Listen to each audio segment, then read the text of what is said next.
తెలుగు మూవీస్లో కూడా నెమ్మదిగా దిగుతున్నారనమాట. ఎవరు అంటే రవి బస్రూర్ అండి. అదేనండి మనకి కేజీఎఫ్ 1, 2 అలాగే సలార్ మ్యూజిక్ డైరెక్టర్ ఉన్నారు కదా, సో ఆయన అయితే మొత్తానికి తెలుగులోకి దిగిపోయారు.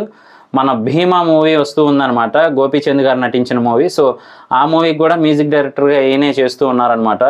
సో నెమ్మదిగా అయితే తెలుగు ఆడియన్స్కి కొత్త ట్యూన్స్ వినిపించబోతూ ఉన్నారు. మెయిన్లీ డైరెక్టర్స్, హీరోస్, ప్రొడ్యూసర్స్ వీళ్ళైతే మాత్రం కొత్తదనాన్ని నెమ్మదిగా తెలుగులోకి లాక్కొస్తూ ఉన్నారు. అంటే కొత్త యాక్టర్స్ కానీ లేదా హీరోయిన్స్ ఎప్పటి నుంచో వస్తున్నారనుకోండి, ఇలా మ్యూజిక్ డైరెక్టర్స్ కానీ అలాగే డైరెక్టర్స్ని కూడా తెలుగులో పరిచయం చేస్తూ ఉన్నారు చాలామంది. సో ఇది ఒక మంచి మూవీ అని చెప్పొచ్చు.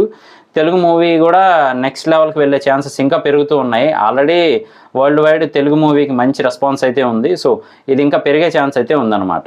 ఇలాంటి మరిన్ని ఇంట్రెస్టింగ్ వీడియోస్ కోసం, రివ్యూస్ కోసం మన ఛానల్ వెంటనే సబ్స్క్రైబ్ చేసుకోండి. నేను మీ ప్రసాద్, మరి నెక్స్ట్ వీడియోలో కలుస్తాను. Love you all.